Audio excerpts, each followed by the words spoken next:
Acompáñame ustedes entonces ahí en la oración. Señor, te damos gracias en esta tarde por tu misericordia y por tu amor. Queremos glorificarte, queremos exaltarte, queremos darte las gracias porque has sido tan bueno con nosotros que has renovado tu misericordia un día más, Señor. Gracias porque cada momento, Señor, en que nosotros tenemos vida es porque tú, Señor, nos has dado la oportunidad de vivir. Gracias porque tú eres el Dios que está a cargo de las cosas tan grandes como las estrellas, los planetas, las galaxias, pero también estás en los detalles, Señor. Estás en el rocío que cae sobre las hojas, estás, Señor, en las moléculas que conforman la materia, estás, Señor, proveyendo el alimento a las hormigas. Tú eres ese Dios que se preocupa de todo porque es soberano, porque es todopoderoso. En esta hora, Señor, nosotros queremos humillarnos ante tu presencia, reconocer esa grandeza, ese poder que solo tú tienes, Señor. Y también reconocer esa bondad que te ha llevado a vincularte con nosotros, Señor. Queremos agradecer el hecho de que tú no solamente nos hayas creado y nos hayas sustentado todos estos años de vida, sino que te hayas acercado a nosotros y nos hayas presentado esta nueva vida, Señor, que nos hayas dado la oportunidad de formar parte de tu familia, de ser llamados hijos tuyos y por tanto gozar de tantos derechos y privilegios de ser herederos juntos con Cristo, Señor. En esta hora te agradecemos ese privilegio y esa honra tan grande, porque pueden faltarnos muchas cosas, pero lo cierto es que somos muy bendecidos, somos muy amados, Señor, por ti. Y en esta hora te queremos glorificar por eso. Queremos también en esta tarde, Señor, apartar este tiempo para escuchar tu palabra, para escudriñarla, estudiarla juntos. Sabemos, Señor, que tu palabra es la verdad, pero también sabemos, Señor, que es imposible entenderla y es imposible comprenderla y llevarla a cabo a menos que tu Espíritu Santo haga un milagro en nuestros corazones. Por eso en esta tarde, junto con pedirte que tú nos guíes en este estudio, queremos pedir que tú también trabajes en nuestro corazón. Queremos pedirte a ti, Espíritu Santo, que tú obres iluminación en nuestro entendimiento, de tal manera que no solamente podamos observar a Cristo en la Escritura y maravillarnos con Él, sino que también tu palabra sea una doctrina que reforme nuestra forma de pensar, que restaure, Señor, aquello que el pecado muchas veces ha dañado, que tu palabra traiga, Señor, sabiduría, prudencia, entendimiento, pero sobre todo, Señor, que tu palabra traiga en este tiempo la gracia suficiente para que nosotros podamos enfrentar el día a día glorificándote, Señor. Padre, gracias porque sabemos que tú estás con cada uno de nosotros. Yo te pido que tú bendigas a mis hermanos, a mis hermanas, que te glorifiques en sus mentes, en sus corazones, que saques toda preocupación, toda ansiedad, que tú restaures en este tiempo nuestros corazones, animes al que está quizás desanimado, fortalezcas al que está cansado, que tú traigas, Señor, renuevo quizás al que está pasando por tiempos de necesidad. Si hay alguien que está, Señor, enfermo, pueda encontrar en ti esa sanidad, Señor, que solo hay en ti. Si hay alguien que quizás esté triste, angustiado, pueda echar, Señor, esa pena y esa angustia en tus manos, sabiendo que tú eres el que trae renuevo a nuestro corazón. Sobre todo, Dios, glorifícate en nuestro medio y enséñanos a vivir para tu gloria. Te lo pedimos en el nombre de Jesús. Amén. Amén, Señor. Hola. Amén. Hola, Felipe. Hola. Hola a todos. Hola, hola a todos. Hola. Hola, Hola. hola Felipe. Hola, ¿cómo están? Bien, gracias. Bien, vamos a partir entonces el estudio del día de hoy que está en el libro de Éxodo. Como ustedes saben, estamos estudiando la salida, ¿cierto?, del pueblo de Israel de la esclavitud. Hasta el momento nosotros hemos revisado los primeros 12 capítulos de la escritura de este libro y hemos pasado, ¿cierto?, por los momentos donde Dios trae intenso juicio en contra de Egipto. Hemos visto cómo Dios llama a la vida, ¿cierto?, de Moisés, lo aparta después de un proceso largo de estar en el desierto 40 años, sirviendo a las ovejas de su suegro Yetro. Dios lo manda de vuelta, esta vez con una misión, y esa misión era nada más y nada menos que enfrentar a Faraón, decirle cuáles eran los designios de Dios, y ser, ¿cierto?, el profeta que iba a de alguna forma, ¿cierto?, confrontar el corazón de Faraón. Revisamos extensamente. ¿Sí? ¿Alguien está hablando? Perdón. Ya, voy a silenciar por si acaso. Ya.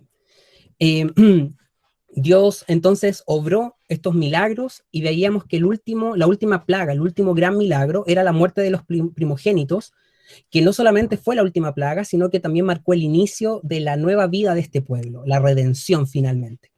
A través de esta última plaga, que era la muerte de los primogénitos, lo que Dios hizo fue dar inicio entonces a una nueva nación. Comenzó desde ahí, ¿cierto?, a contar los días de los calendarios judíos y también veíamos que a partir de este momento Dios los está sacando con mano poderosa, pero no solamente eso, sino que les está dando una ceremonia que guardar por el resto de sus días, que era la Pascua. Esta Pascua, ¿cierto? Donde un primogénito de las ovejitas, ¿cierto? Sea ovejita, cabrito, moría, ¿cierto? En expiación, podríamos decir, en el lugar de los primogénitos israelitas quienes fueron salvados de la plaga. Entonces, hoy día, que ya revisamos, ¿cierto?, la salida, vamos a ver el capítulo 13, que es lo que nos corresponde ver el día de hoy, y que podríamos decir ahora estamos iniciando entonces la travesía del pueblo de Israel por el desierto. Acá probablemente estaremos varias semanas, porque esta parte del relato es el resto del libro, y la verdad es que abarca muchísimo tiempo de aquí hasta Deuteronomio. Entonces son varios capítulos y varios libros que abarcan este momento en que Israel se encuentra vagando o caminando por el desierto. Así que ya estamos llegando entonces a un momento muy importante, muy trascendental, y hay muchas enseñanzas que nosotros vamos a poder extraer de la vida del pueblo de Israel en relación, ¿cierto?, a este peregrinaje. Vamos entonces con la primera parte del capítulo, que tiene el subtítulo Consagración de los primogénitos.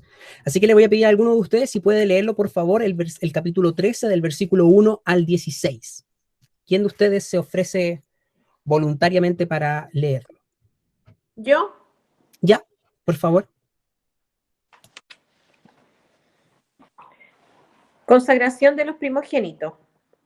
Jehová habló a Moisés diciendo: conságrame todo primogénito, cualquiera que abre matriz entre los hijos de Israel, así de los hombres como de los animales, mío es. Y Moisés dijo al pueblo: tened memoria de este día, en el cual habéis salido de Egipto, de la casa de servidumbre, pues Jehová os ha sacado de aquí con mano fuerte, por tanto no comeréis leudado. Vosotros salís hoy en el mes de Abril, y cuando Jehová te hubieren metido en la tierra del Cananeo, del Eteo, del Amorreo, del Heveo y del Jebuseo, la cual juró a tus padres que te daría, tierra que destila leche y miel, harás esta celebración en este mes. 7 días comerás pan sin leudar, y el 7º día será fiesta para Jehová. Por los 7 días se comerán los panes sin levadura, y no se verá contigo nada leudado, ni levadura en todo tu territorio. Y lo contarás en aquel día a tu hijo diciendo: se hace esto con motivo de lo que Jehová hizo conmigo cuando me sacó de Egipto. Y te será como una señal sobre tu mano, y como un memorial delante de tus ojos, para que la ley de Jehová esté en tu boca, por cuanto con mano fuerte te sacó Jehová de Egipto. Por tanto, tú guardarás este rito en su tiempo, de año en año. Y cuando Jehová te haya metido en la tierra del Cananeo, como te ha jurado a ti y a tus padres, y cuando te la hubiere dado, dedicarás a Jehová todo aquel que abriere matriz, y asimismo todo primer nacido de tus animales. Los machos serán de Jehová, mas todo primogénito de asno redimirás con un cordero, y si no lo redimieres, quebrarás su cerviz. También redimirás al primogénito de tus hijos.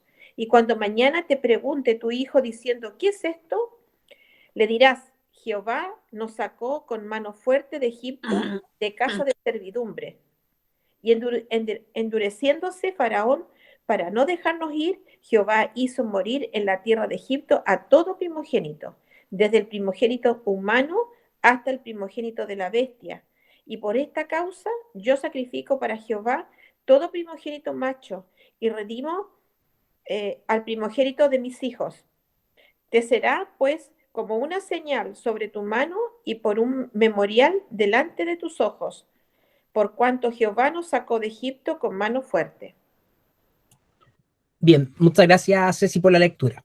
Vamos entonces a revisar este capítulo, que probablemente lo pasemos rápido porque vemos que se reiteran ciertos elementos que ya hemos analizado en los capítulos anteriores. No obstante, hay algunas cosas que nos gustaría o que me gustaría que fuéramos relevando. De todas formas, cualquier duda, pregunta que ustedes tengan y o comentario, reflexión, siéntanse siempre en la libertad e invitados a hacerlo porque siempre es de mucha bendición. Entonces, nos damos cuenta que ya el pueblo ha salido de Egipto. No sabemos cuánto tiempo lleva de peregrinaje, ni sabemos exactamente, ¿cierto?, cómo es que esto ha ido sucediendo, porque en específico, ¿cierto?, el proceso no se detalla con todo lujo de detalles, pero sí sabemos entonces que ellos ya han salido, han sacado, ¿cierto?, han pedido a sus vecinos, a las personas que están, ¿cierto?, en Egipto, monedas de plata, de oro, vestidos, qué sé yo.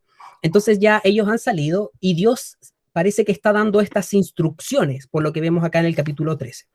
Y la primera instrucción, como nos damos cuenta, tiene que ver con la dedicación de los primogénitos. Es decir, todo lo que nosotros revisamos que sucedió en la Pascua, que es cierto, esta 10ª plaga, la muerte de los primogénitos y también el sacrificio del cordero pascual en redención, cierto, de los primogénitos, parece indicar que para Dios esto es de sumo valor. Porque hay un tema, ¿cierto? Claramente con los primogénitos. Por algo Dios lo menciona, ¿cierto? Entonces, acá podemos ver cómo la Biblia misma nos va mostrando a través de sus pistas textuales que existen ciertos temas que Dios está dando a conocer a través de estos simbolismos, de estas, ¿cierto? Formas, ¿cierto? En las que Él se da a conocer su plan. Vamos a leer entonces el versículo 2 de nuevo. ¿Quién lo puede leer? ¿Yo? ¿Ya? Es que nadie dijo, pues yo. ¿Sí? Por eso, sí, dale nomás, para que sea, Estoy leyendo mucho. sea todo ágil, ¿no? Pero vámonos. Conságrame todo primogénito, cualquiera que abre matriz entre los hijos de Israel, así de los hombres como de los animales, es mío. Ya. Entonces, ¿cuál es la palabra que Dios usa desde acá el versículo para referirse a los primogénitos, la acción que los israelitas tendrían que hacer? Consagrárselo. Consagrárselo. Muy bien. Pregunta, ¿qué significa consagrar? Guardar. Apartar. Podría ser, muy bien, apartar. ¿Qué más? ¿Separar? Separar, muy bien. Cada una de las palabras que ustedes han dicho efectivamente significa consagrar, que lo que estamos diciendo entonces es que algo podríamos decir, se separa, se extrae del uso común de donde se encuentra para un propósito específico.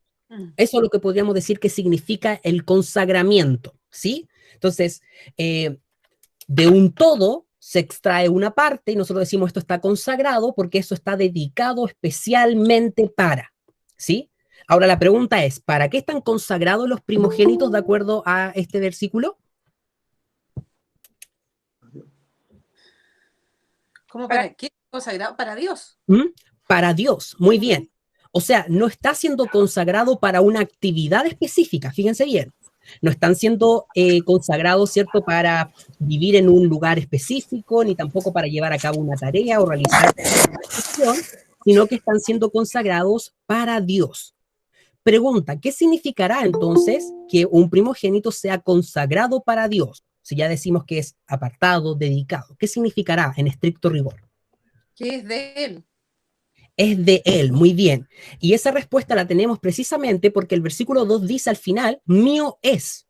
Entonces lo que Dios está haciendo cuando está pidiendo a Moisés la consagración de los primogénitos, Él está reclamando dominio, podríamos decir, ¿cierto? Autoridad, posesión sobre todos los primogénitos. Pregunta, ¿no es acaso la tierra de Dios? ¿No es acaso el mundo completo de Dios si Él es el creador? Sí. Sí, ¿cierto? Podría alguno a lo mejor decir, no, pero la tierra le pertenece, ¿cierto?, a cada país, cada jefe de territorio probablemente, o la vida nos pertenece, pero lo cierto es que todo lo que nosotros sabemos que existe, si creemos que la escritura es verdad, y lo vimos en el Génesis, que Él creó todas las cosas, podríamos perfectamente concluir que todas las cosas le pertenecen a Dios. Entonces la pregunta que quiero hacer es, ¿por qué creen ustedes que si todo le pertenece a Dios, Dios además está pidiendo la consagración de manera específica de los primogénitos? ¿Qué creen que Dios está mostrando con esto? Quizá está recordando lo que Él hizo en la Pascua, donde salvó a todos los primogénitos, y quizás esa es una manera de decir, los primogénitos fueron salvados, ¿verdad? Son míos. Muy bien, efectivamente, claramente va a haber un nexo con la Pascua, ¿cierto? Porque es precisamente sobre ello que es lo que hemos venido hablando. Pero ¿qué otra razón tendrá Dios? ¿O qué otro significado tendrá este consagramiento, ¿cierto? Esta consagración de los primogénitos. ¿Cómo lo leen ustedes? ¿Sí, Astrid? Puede ser también como para que, o sea, de lo mismo que tú decías, como para que nosotros seamos conscientes, en este momento el pueblo, de que no le pertenecen a ellos esas cosas, sino para que lo hagan como gráficamente, que es una entrega de Dios, aunque ya todo es de él. Muy bien, exactamente, súper bien. ¿Claudio?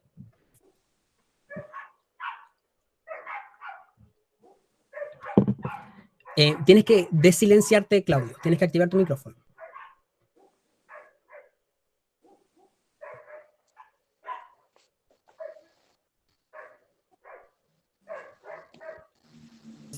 Espera.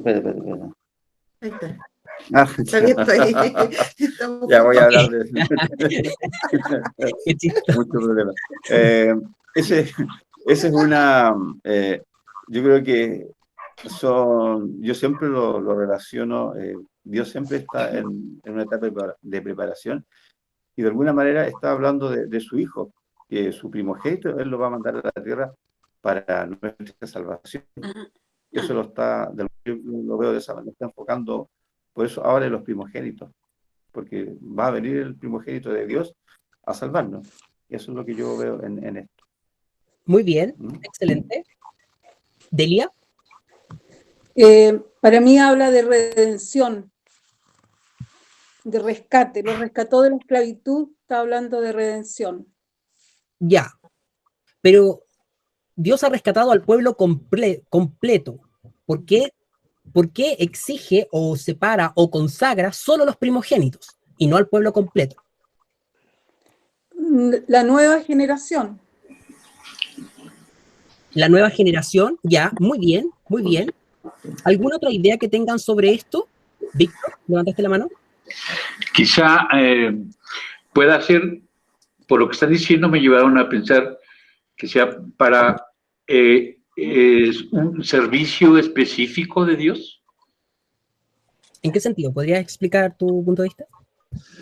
En el sentido,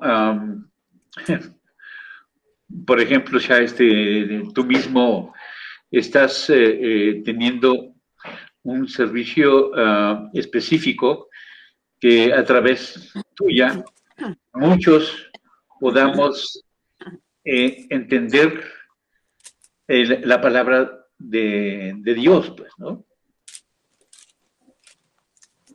¿Cómo ven? Ya, pero no alcanzo a entender la relación con los primogénitos. ¿Cómo sería ahí? Lo ignoro. Ya, entiendo. Sería como un consagramiento para una actividad especial, específica. Así Pero es. Es que acá en el texto no nos refiere que Dios esté consagrando estos primogénitos para una actividad en específico o especial, ni tampoco para una labor que destaque del resto del pueblo. Hasta el momento, en realidad, el consagramiento no tiene que ver con eso. Y por eso quería preguntar, porque creo que varias de las respuestas que ustedes dieron efectivamente dan en el clavo en qué sentido. Lo que Dios está haciendo entonces con el consagramiento, ¿cierto? La consagración de estos primogénitos es de alguna forma reclamar autoridad, reclamar propiedad sobre el pueblo. Pero también está mostrando cómo es que Él se hace de lo mejor, porque el primogénito, por cultura, para los hebreos y para la época, en realidad el primogénito siempre tiene una preeminencia, podríamos decir como un primer lugar, tanto de los animales como también de las personas. Entonces, esto es bien simbólico, porque lo que Dios está diciendo es que Él está haciendo o trayendo un pueblo para sí y lo está conformando, pero también a partir de este pueblo Él está mostrando cómo Él irá recuperando propiedad hasta la consumación de las cosas, cuando nosotros nos demos cuenta de que de todo pueblo, toda lengua, toda tribu, Él va a rescatar también para sí y va a consagrar para sí. Entonces, esto es tan solo una figura, podríamos decir, de la obra redentora de Dios. Entonces, como muy bien decía Delia, Dios está recordando de manera gráfica. Entonces imagínense lo que va a ser para cada familia que se conforma en el pueblo de Israel. Cada nuevo matrimonio que suceda, cuando tengan un primer hijo, automáticamente esa familia va a reconocer y recordar que Dios es dueño de todos los primogénitos y va a tener que llevar a cabo este rito a perpetuidad. ¿Se dan cuenta? Entonces, Dios lo que está estableciendo es un recordatorio y un ejemplo tan patente de que Él es el gobernante de este pueblo y que Él se ha adueñado, ha marcado propiedad sobre este pueblo, que todo lo que es estas generaciones por venir, daría, es cierto, cualquier fruto que estas generaciones tengan, van a tener que recordar necesariamente, primero, que Dios es un Dios que redime, que compra, ¿cierto?, que rescata, y que también son de Él todos aquellos primeros, como una forma, una muestra de que Dios se queda con lo mejor, ¿sí? Entonces, esto es muy importante porque esto muestra no el carácter de los hebreos, ¿ya? No es que los hebreos sean lo mejor, ¿ya? No es que desde todos los pueblos de la tierra ellos sean los más especiales, no. Tiene que ver con que Dios reclama para sí y eso le otorga valor a este pueblo, ¿sí? Entonces, la consagración de los primogénitos está dentro de este proceso de salida del pueblo de Israel, porque Dios siempre es un Dios que, vamos a ver, se esfuerza y es determinado en que sean recordadas sus acciones. Eso es parte del interés de Dios. Dios siempre está mostrando lo que hace y explicándolo y exigiendo que se recuerde lo que Él hace. Eso es parte de lo que a nosotros inspira nuestra adoración. Por tanto, para el pueblo, este recordatorio constante, generación a generación, de que los primogénitos deben ser dedicados para Dios, es una evidencia, ¿cierto?, de que Dios merece la gloria. Entonces, ¿cómo lo vemos esto más remarcado? ¿Quién puede leer el versículo 3 y 4? ¿El 4? 3 y 4. A 3 y 4. Lo leo yo. Dice, y Moisés dijo al pueblo, tened memoria de este día en el cual habéis salido de Egipto de la casa de servidumbre, pues Jehová os ha sacado de aquí con mano fuerte, por tanto no comeréis leudado. Vosotros salís hoy en el mes de Abib. Ya, gracias por la lectura, Marcio. Fue a cerrar la ventana porque me tienen desconcentrados los perritos de acá de las casas vecinas. Entonces, si fijan bien, cuando Moisés le refiere las palabras o los designios de Dios al pueblo, lo primero que él dice es, tened memoria de este día. Entonces, claramente, Dios es un Dios que nos lleva a recordar. Y si nosotros consideramos la Escritura un testimonio de Dios, entendemos que Dios decidió darse a conocer a través de la palabra escrita y decidió dejar escrito todos los hechos o acontecimientos que Él estimó conveniente que nosotros recordáramos para que tuviéramos memoria de Él. Fíjense lo increíble que es esto. Dios pudo haber dejado muchos testimonios. Pudo haber tomado a los artistas de la época y haberles dicho, a ver, dibujen lo que hoy día sucedió y que queden los dibujos. Pudo haber tomado, ¿cierto?, algún alfarero y haber dicho, ¿saben qué? Hagan vasijas alusivas a lo que ustedes están viendo. Es como algo bien artístico, ¿cierto? A otro podría haberle dicho, a ver, haz una poesía sobre esto. A otro podría haberle dicho, ¿sabes qué? Tú vas a hacer una estatua y le vas a dar forma y esa estatua va a hablar de lo que sucedió hoy día. Hay tantas formas de dar un mensaje, podríamos decir, pero la palabra escrita es un testimonio seguro, podríamos decir, certero, que reduce las posibilidades de otras interpretaciones. Por tanto, lo que Dios está haciendo es que Él se está preocupando de que efectivamente exista un testimonio fidedigno de quién es Él. Y, fíjese bien, lo que rescata a Dios es que Él los saca de la esclavitud, ¿cierto? Y dice que los ha sacado con mano fuerte, con mano poderosa. Y por causa de eso, ¿cierto? No comerán leudado. Pregunta, esto simplemente porque ustedes ya lo saben. ¿Qué tiene que ver la levadura con esto? Lo habíamos revisado antes. El pecado. La vieja naturaleza. La vieja naturaleza, muy bien, el pecado, ¿cierto? Y por tanto, el comer sin levadura es el andar en santidad. Es decir, por tanto, ustedes andan ahora en santidad. Porque Dios los rescató, la salvación, es que ustedes pueden ahora caminar, ¿cierto? Despojándose de esa vieja naturaleza. Esto es clave y se condice exactamente con lo que nosotros creemos, ¿cierto?, que se muestra en el Nuevo Testamento, que es imposible andar en santidad a menos que Dios haga una obra salvífica en nuestros corazones. No importa qué tan bien nos portemos, la santidad no tiene que ver con portarse bien, tiene que ver con andar en rectitud ante Dios. Y para andar en rectitud ante Dios necesitamos ser reconciliados con Dios, necesitamos ser salvados de nuestros pecados. Dios entonces los ha sacado de Egipto, los ha redimido y posterior a eso los manda entonces a vivir en santidad o no comer leudado. Y salen en el mes de Aviv o Nisan, cualquiera de las dos formas es decirlo. Entonces es igual. Entonces acá tenemos que Dios está estableciendo este calendario como ya lo habíamos pensado y lo habíamos dicho en el capítulo 12. Ahora, ¿quién puede leer el versículo 5? ¿Yo? ¿Ya? Y cuando Jehová te hubiere metido en la tierra del Cananeo, el Eteo, del Amorreo, del Ebeo y del Jebuseo, la cual juró a tus padres que te daría, tierra que destila leche y miel, harás esta celebración en este mes. Ya. Si se fijan bien, ahora empezamos a hablar harto y se introduce un tema que va a ser vertebral para el resto podríamos decir del libro, pero también de alguna forma de la escritura, que es el de la tierra prometida. Pregunta, ¿cuáles son las características que se nos dan de la tierra en este versículo? Es tierra que destila leche y miel. Muy bien. Se dice que es una tierra que destila leche y miel. ¿Qué significará que destile leche y miel? Debe ser que es abundante. Son buenas tierras. Muy bien, abundante, buenas tierras. ¿Qué más? Que hay prosperidad en lo que ofrece la tierra, o sea, hay fruta, pueden crecer animales ahí, pueden desarrollarse en la ganadería, O sea, es una tierra, cultivar. muy bien, es una buena tierra, ¿cierto? Suena codiciable esta tierra, suena buena. ¿Qué otra característica se nos da en este versículo?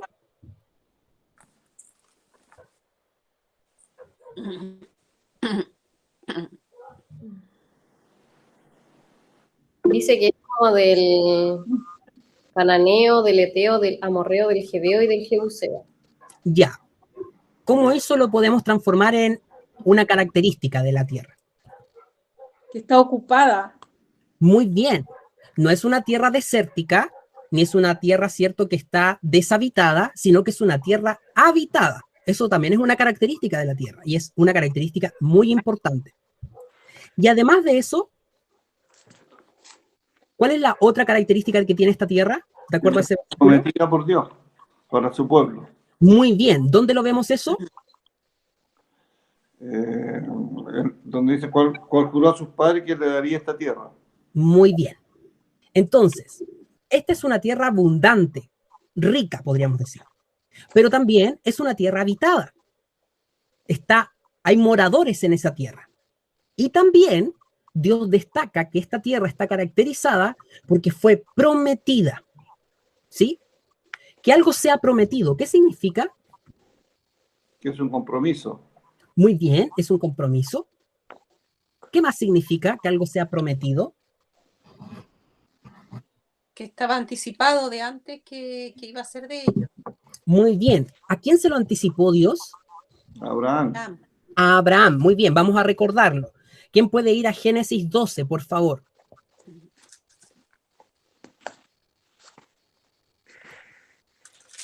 Ya. Yo. ¿Quién dijo yo? Javier. Ya. Ya, amigo, por favor, lee este versículo 1 al 3.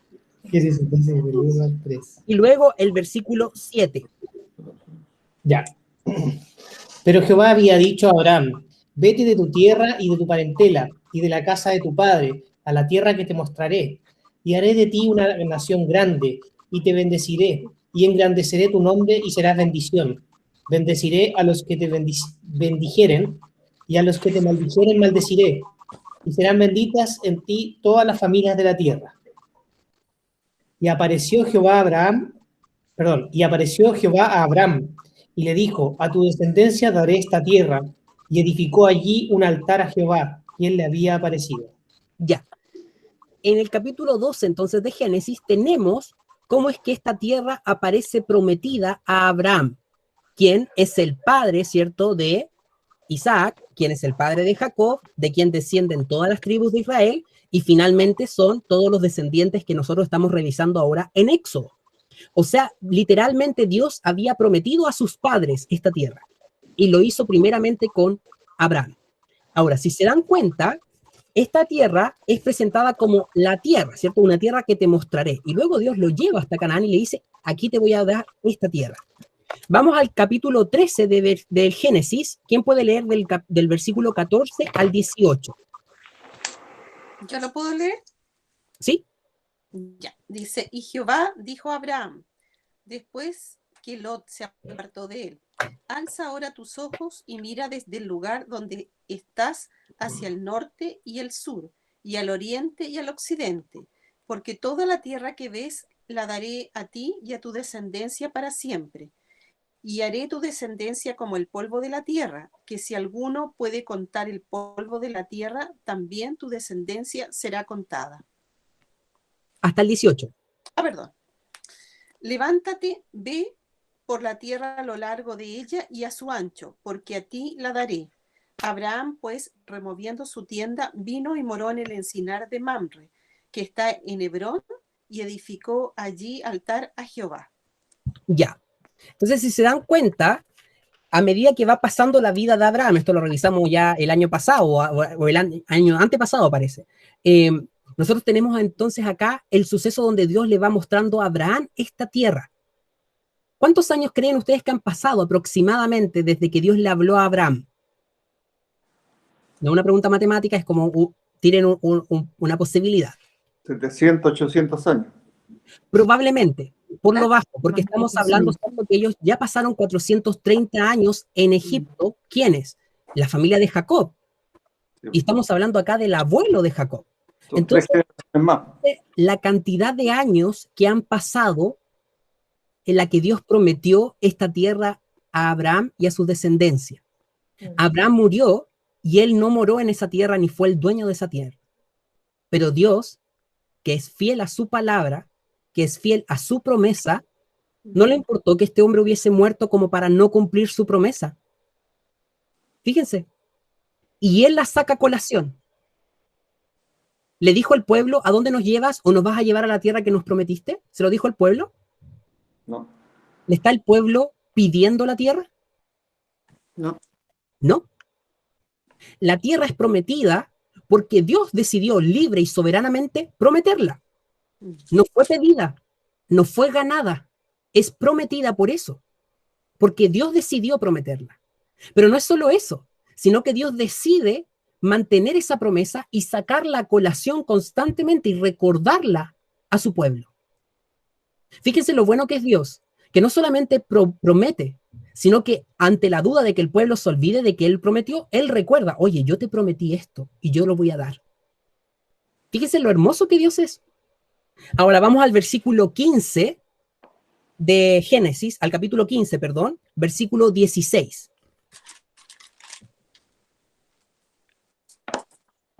¿Lo leo? Léalo, por favor. Caiga sobre ellos temblor y espanto a la grandeza. Capítulo 15, 15 de Génesis. Ah, de Génesis, de Éxodo. Perdón, ya, ahora sí. Capítulo 15, versículo 16. 16. Y en la cuarta generación volverán acá, porque aún no ha llegado a su colmo la maldad del amorreo hasta aquí. Ya. No quise leer el pasaje completo porque lo hemos leído y la última vez lo leímos la semana pasada, pero este es un capítulo y un versículo en el que Dios ratifica su pacto a Abraham y donde Dios le cuenta, ¿se acuerdan? Le dice, tú vas a tener una descendencia que va a morar en tierra ajena y que en esa tierra los van a afligir, pero yo los voy a hacer juicio contra esa tierra, los voy a sacar. Y fíjense acá que el versículo 16 establece algo respecto de la tierra a la que Él los va a llevar. Primero, ¿qué dice? Es el versículo 16. ¿Cuándo Dios los va a llevar? En la cuarta generación. Muy bien, en la cuarta generación. ¿Cuántos años pasaron mientras estuvo Israel en Egipto? 430. 400 años, 430 años. Entonces Dios está hablando, ¿cierto?, de aproximadamente una generación, 100 años. Eso es lo que más o menos podemos entender de acá, deducir de acá. Segundo, ¿en qué momento Dios va a llevar a Israel a tomar posesión de esta tierra? De acuerdo al versículo 16. Cuando haya llegado al colmo la maldad que comete el amorreo. ¿De quién? Del amorreo. Del amorreo. ¿Quién es el amorreo? Un pueblo. ¿Y dónde está ese pueblo? En Canaán. En Canaán. Capítulo 13, versículo 5 de Éxodo dice: cuando te hubiere metido en la tierra del cananeo, del eteo, del amorreo. ¿Lo ven? Sí. Del heveo y del jebuseo. O sea, Dios, cuando habló con Abraham, le dijo, ¿sabes qué? Tú no vas a tomar posesión de la tierra al tiro, lo va a hacer tu descendencia. Pero tu descendencia la va a tomar en un momento donde yo voy a ejecutar juicio. ¿Se dan cuenta de eso? Que Dios va a ejecutar juicio en contra de las naciones que se encuentran en este momento viviendo en la tierra que Él le había dado a Abraham. Ante esto, yo quisiera que reflexionáramos. ¿Cómo Dios está orquestando la salida del pueblo de Israel? ¿Qué cosas está considerando Dios?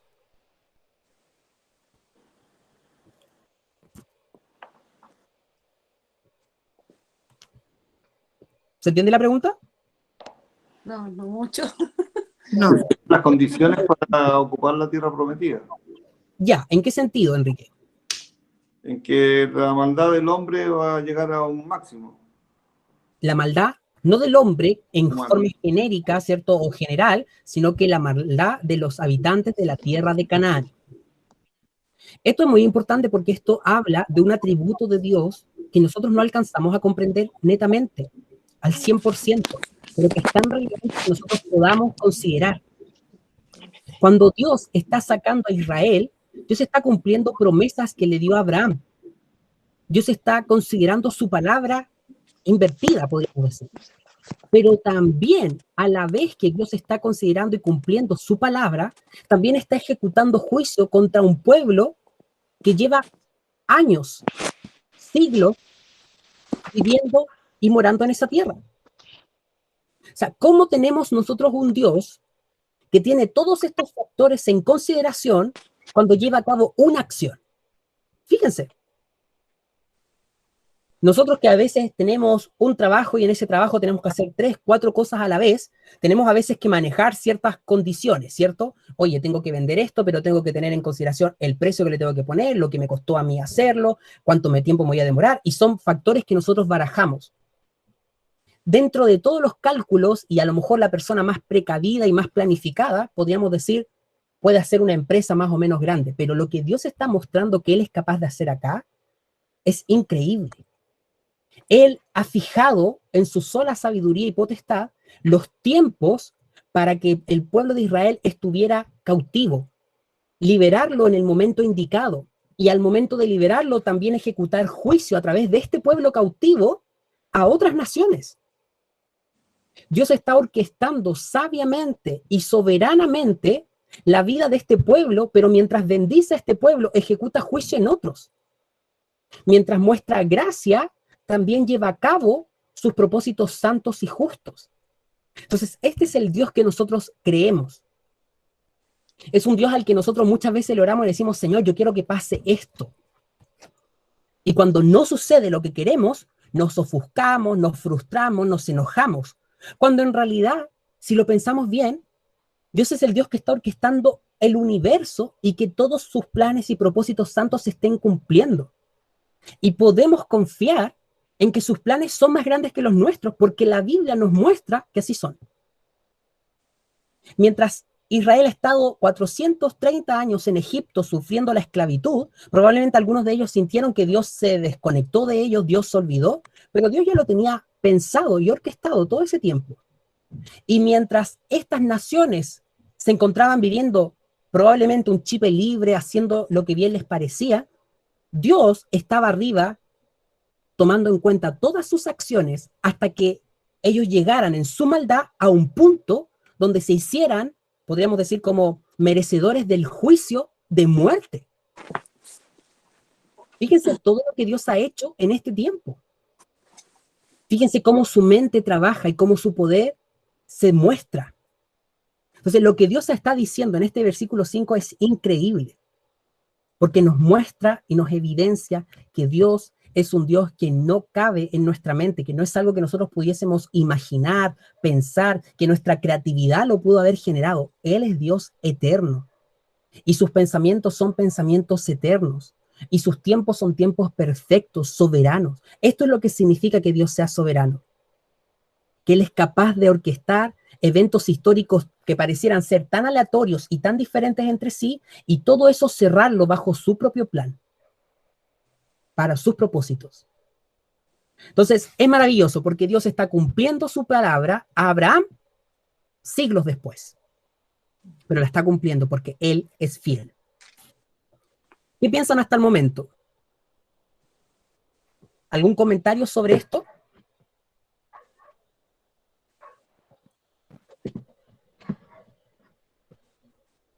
Pipe, yo pienso que algo que me acuerdo cuando analizamos este pasaje, cuando estudiamos Génesis, algo que me llamó la atención es que yo no sabía, y muchas veces, o no muchas veces, pero cuando uno ve película o lee la misma palabra, de repente uno tiende a pensar, porque uno va avanzando y quizás no se fija tanto en los detalles. Entonces, yo me acuerdo que cuando vimos estos pasajes, fue como muy gráfico para mí el darme cuenta de que esos pueblos como que no eran unos pobrecitos porque llegaba el pueblo de Israel a atacarlos.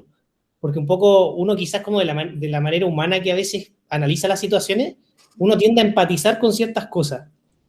Y cuando, no sé, porque Dios también Dios, ¿cómo se llama? Declara juicio y también, no sé, pues Dios dice que tenían que, no sé, matar a los hijos, a las mujeres, a todos. O sea, era una masacre. Pero también cuando uno entiende que eran pueblos idólatras, que hacían brujerías, que hacían sacrificios de niños, que, no sé, pues entregaban hijos a dioses, sacrificaban hijos a dioses, son tantas cosas así.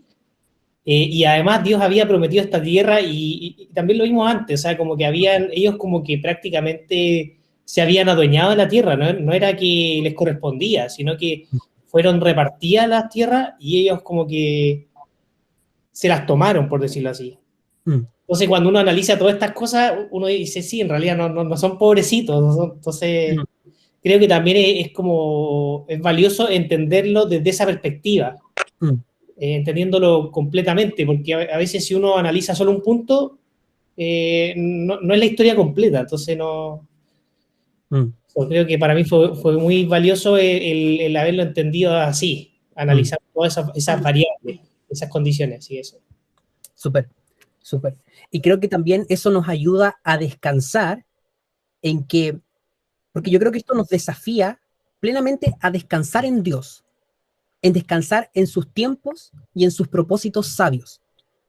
Porque creo que una de las tentaciones que nuestro corazón tiene constantemente, sobre todo hoy en día, donde el control pareciera ser, ¿cierto?, un valor en nuestras vidas, donde buscamos controlarlo todo y se nos alienta constantemente a revisar cada detalle, a planificar cada detalle, cuando nosotros nos enfrentamos con Dios y nos damos cuenta de que Él es soberano y también que Él actúa bajo sus propios deseos y propósitos, una de las cosas con las que nosotros tendemos a ser tentados es a que desconfiamos de Dios y cuestionamos a Dios y las acciones que Dios nos concede vivir.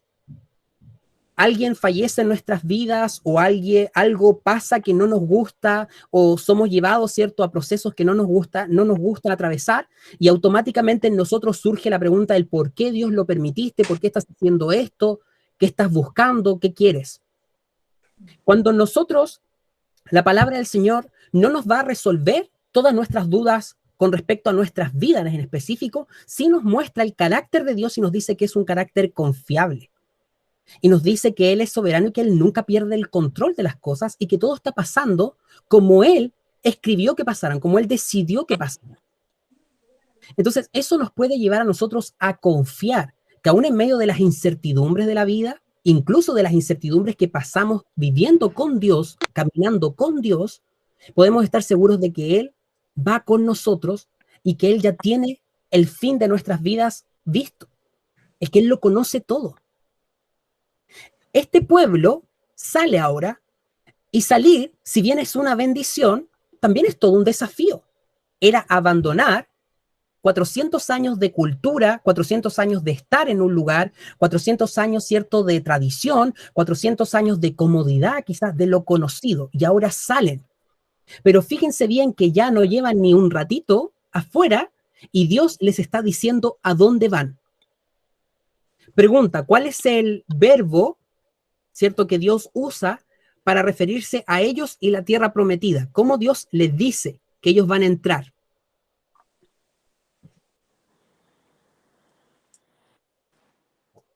Versículo 5 del capítulo 13 de Éxodo. Metido. Cuando los hubiere metido. ¿Qué significa eso? ¿Cómo lo leen? ¿Cómo lo entienden ustedes? Como que Dios los va a poner ahí. Dios literalmente los va a entrar. Sí. No es donde ustedes van, es donde yo los meto. Y esto podría sonar como, una forma de expresarlo más nomás, pero no es eso. Dios está dejando en claro que a este pueblo Él los va a llevar a la tierra y los va a entrar en esa tierra. Y Dios es tan gráfico, le dice, cuando yo los haya metido allá, ustedes van a tener que recordar esto. ¿Cuál era el fin de este pueblo entonces, de acuerdo hasta el versículo 5? ¿Dónde iban a terminar? En la tierra prometida. En la tierra prometida. Ese era el fin de este pueblo, porque Dios se los dice. Tengan eso en cuenta. Porque este pueblo acaba de salir de Egipto con una promesa muy grande de parte de Dios. Él le dice, yo los voy a meter a la tierra prometida. Y eso es lo que Dios hace con nosotros en la vida cristiana. Dios nos dice exactamente dónde va a terminar nuestras vidas. ¿Y dónde van a terminar nuestras vidas? Con Él. En la tierra prometida. En la tierra prometida. En la eternidad con Cristo.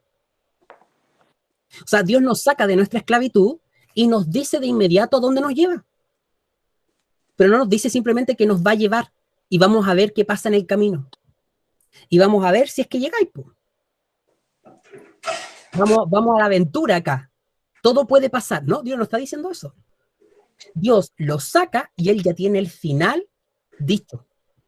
Y cuando Dios dice, yo los voy a ver metidos, a nosotros nos dice exactamente lo mismo. Él dice que nosotros vamos a estar con Él en la eternidad. Jesús dice que Él no pierda ninguna de sus ovejitas, que nadie le arrebata de las manos sus ovejitas. Eso nos habla de la seguridad de la salvación. Y nos habla de que es una obra que el Espíritu Santo se compromete a completar en el corazón de cada uno de nosotros. Entonces, en el camino, el pueblo de Israel va a dudar. Ese es un spoiler que yo les hago. Va a dudar. Porque es la naturaleza humana. Pero no porque el plan de Dios sea algo que deje lugar a la duda. Con esto, el pueblo ya podría haberse mentalizado, haber dicho, Dios lo va a cumplir, Dios lo va a hacer. Tal como a nosotros Dios constantemente nos dice que Él nos va a llevar a sí mismo. Que estamos de paso acá en la tierra, pero que Él va a completar la obra. Pero nosotros enfrentamos la vida con un nivel de alta incertidumbre porque no nos acostumbramos a creerle verdaderamente a Dios. Y ahí nos damos cuenta cómo la carnalidad humana se reniega de creerle a Dios. Nuestra carne odia creerle a Dios. Y lo primero que nuestra carne va a hacer es dudar de Dios. Lo primero que nuestra carne va a hacer es poner en tela de juicio a Dios. Lo vamos a revisar. Al pueblo no le va a quedar mucho, pero también lo podemos ver en nuestras vidas. Pero fíjense lo tierno y misericordioso que es Dios, que les habla de una tierra que Él prometió. Les habla, cierto, que los va a llevar allá y es una tierra abundante y les dice, yo los voy a ver metido acá. Este versículo 5 es muy hermoso, porque es pura gracia de parte de Dios. ¿Qué merecían los esclavos esta tierra con estas características? Cuando alguien que estuvo en esclavitud se ganó el mejor premio, que es una tierra que tiene tanta abundancia que Dios mismo la describe como que destila leche y miel. ¿Quiénes son estos esclavos para que Dios saque a otros pueblos idólatras para que ellos se asienten ahí? ¿Son ellos mejores? ¿Se merece más esa tierra? Fíjense que Dios está mostrando mucha gracia y misericordia con este pueblo, como lo muestra con nosotros. Es una doble honra el llamado de Dios, y este pueblo lo está experimentando. Seguimos. 7 días comerás pan sin leudar, y el 7º día será fiesta para Jehová. Ya lo habíamos revisado, así que no vamos a profundizar mucho en eso. Por los 7 días se comerán panes sin levadura, y no se verá contigo nada leudado ni levadura en todo tu territorio. Es decir, santificación completa, ¿cierto? Es una muestra de lo radical que debe ser la vida del creyente en relación con el pecado. Y lo contarás en aquel día a tu hijo diciendo: se hace esto con motivo de lo que Jehová hizo conmigo cuando me sacó de Egipto. Ya habíamos hablado, ¿cierto?, la semana pasada acerca de esto también, así que no vamos a profundizar mucho en ello. Y te será como una señal sobre tu mano y como un memorial delante de tus ojos, para que la ley de Jehová esté en tu boca, por cuanto con mano fuerte te sacó Jehová de Egipto. Sobre esto me quiero detener un poquito. Ya hemos visto que Dios desea el recordatorio, ¿cierto? Que Dios desea que ellos se respondan la pregunta de los hijos, porque de alguna forma ahí hay transmisión, ¿cierto?, de conocimiento, y esto es muy importante para Dios. Pero pregunta, ¿cómo debe suceder esta transmisión de acuerdo al versículo 9?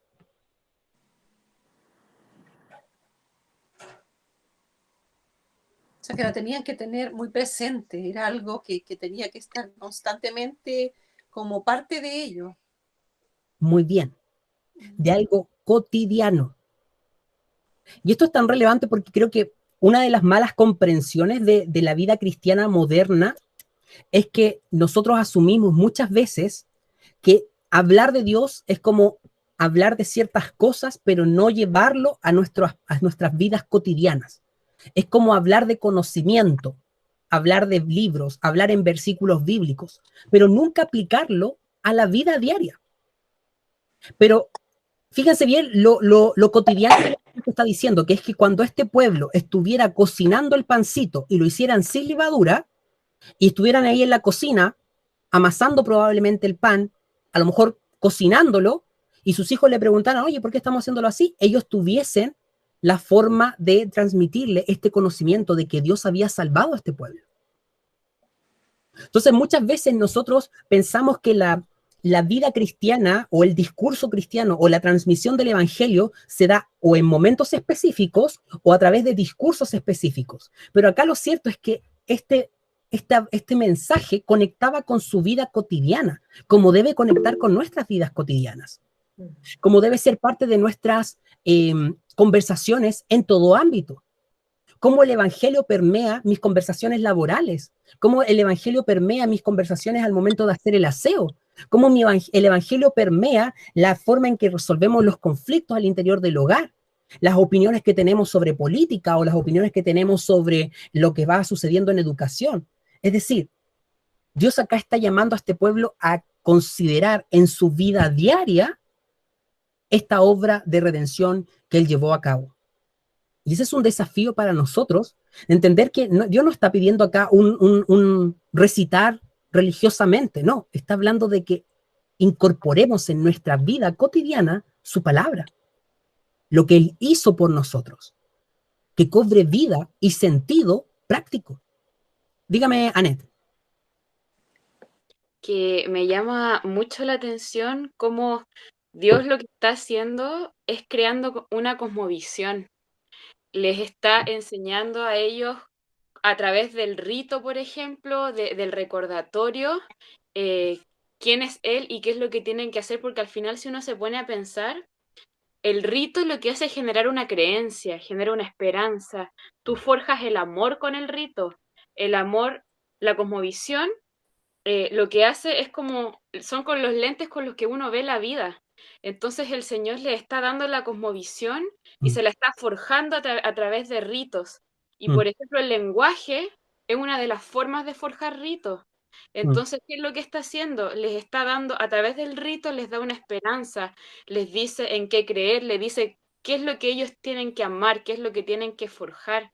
Entonces, encuentro tan genial cómo delicadamente Dios va orquestando toda esta cosmovisión que va enfocada como hacia Él y cómo también hace que sea una cosmovisión comunitaria, que sea a través del boca a boca, del transmitir de generación en generación, y cómo esto tiene que impactar todas las áreas de la vida que ellos tienen, absolutamente todo, y cómo estos lentes con los que ellos ven el mundo tienen que generar una especie como de impacto.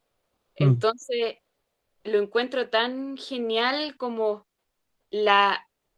los detalles, la delicadeza con la que el Señor forja ciertos ritos, ciertos conceptos que se tienen que ir repitiendo, pero todo con un sentido, todo con una esperanza. Súper, súper, Anet. Muchas gracias por ese aporte. Porque efectivamente creo que una de las cosas relevantes para Dios es la transmisión, pero entendámoslo, no es una transmisión descontextualizada, no es una transmisión que simplemente obedece a podríamos decir, un discurso que se dice en algún momento y ya, sino que está integrado a la vida, como debería estar el Evangelio integrado en nuestras vidas. Entonces, es muy curioso esto porque muchas veces se da en el ámbito religioso, en el ámbito evangélico, se dan muchos conocimientos de parte de Dios y hay muchas personas que manejan versículos bíblicos, historias de la Biblia salpicadas aquí y allá, pero que en realidad no logran conectar ese mensaje con su vida cotidiana.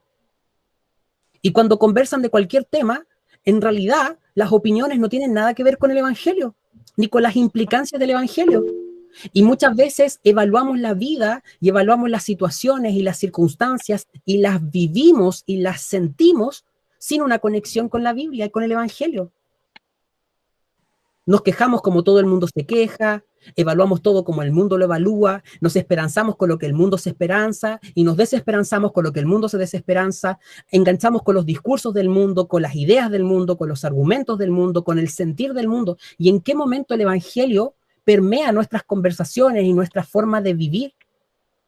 Acá lo que Dios está haciendo, como muy bien decía Anet, es fijando una fiesta, fíjense bien, nacional, una vez al año, para recordar un evento que se supone es un evento que no modificó la vida de estas personas.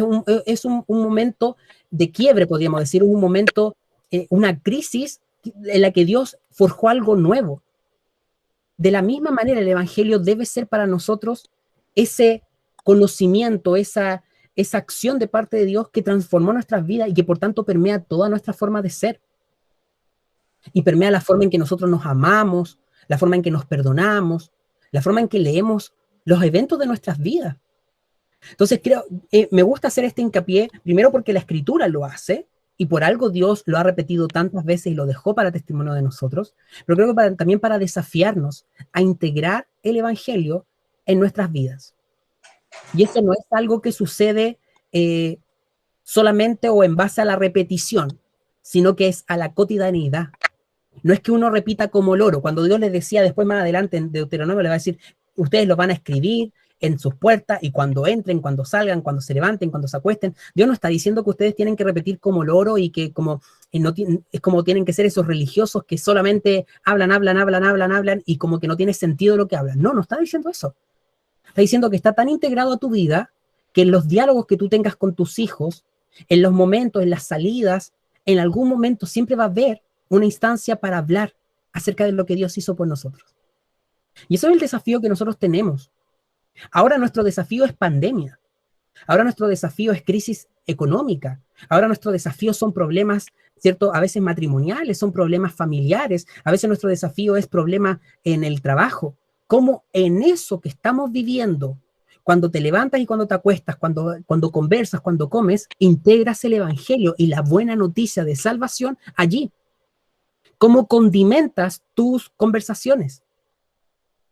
Si nunca llegamos a la esperanza que tenemos en Cristo, entonces no vamos a ser esperanzados.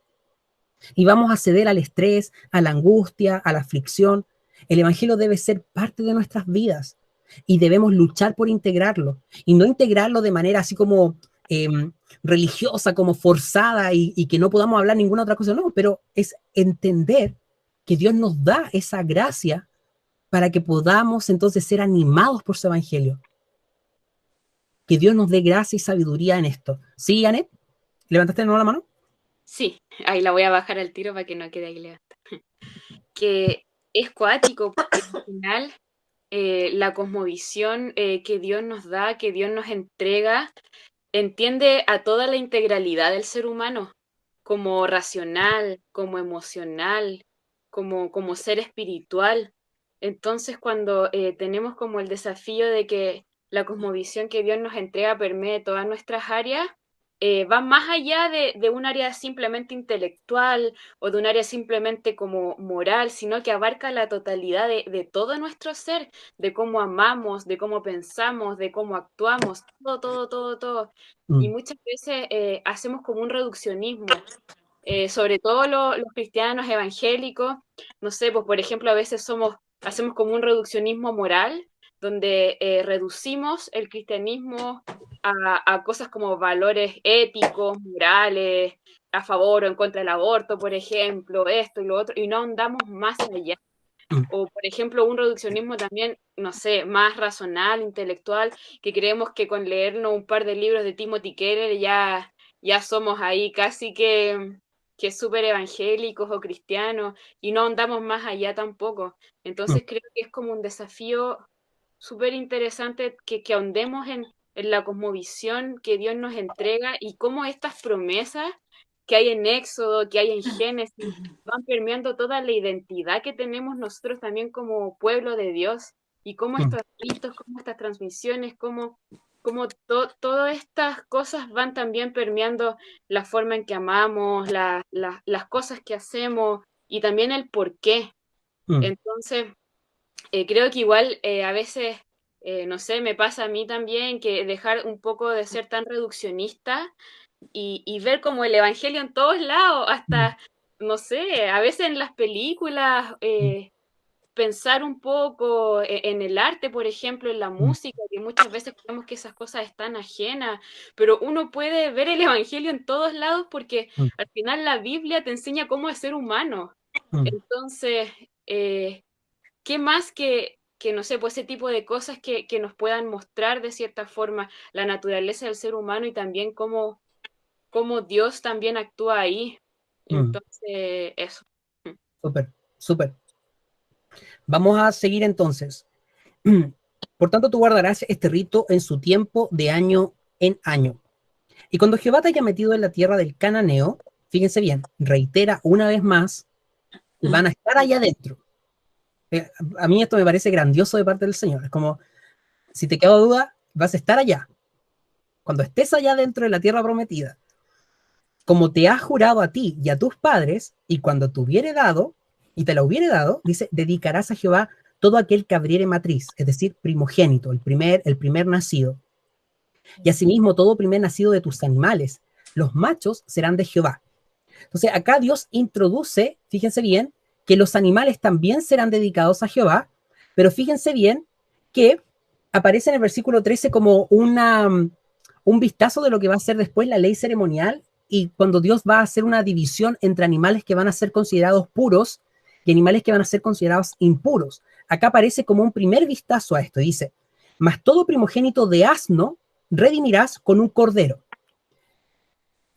Fíjense bien lo curioso, o sea, el asno, al parecer, no es un animal que pueda ser dedicado a Dios, sino que en su lugar, un cordero tendría que ser dedicado en el lugar del asno. ¿Se entiende? ¿Sí?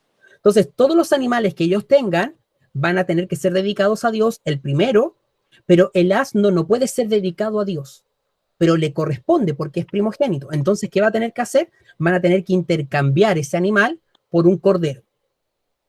Y si no lo redimieres, quebrarás su cerviz. ¿Qué significa esto? No sé. ¿Qué es quebrar la cerviz? Quebrarle el cuello. Quebrarle el cuello. O sea, el asno tendría que morir. Si no hubiese una forma de redimir ese asno, el asno tendría que morir. O sea, el primer asno de cada animal que ellos tuvieran, el primero nacido de un asna, el primer asnito tendría que morir, a menos que fuese redimido por un cordero.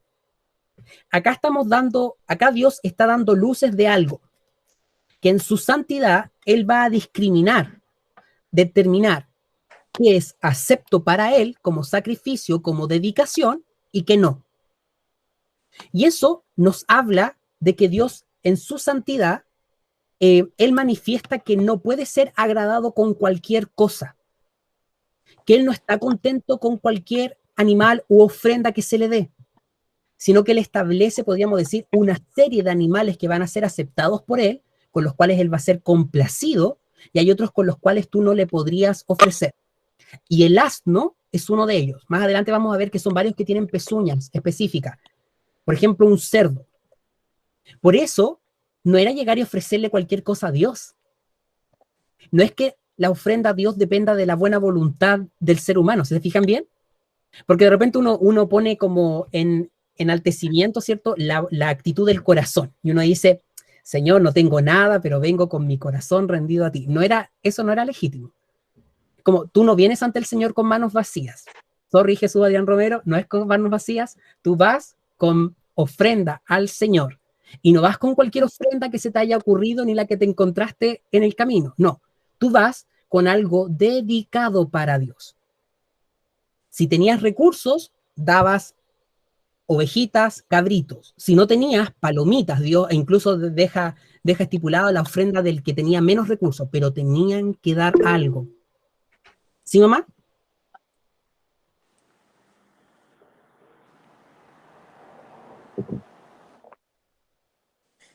Tienes que silenciarte. Estás silenciada por si acaso.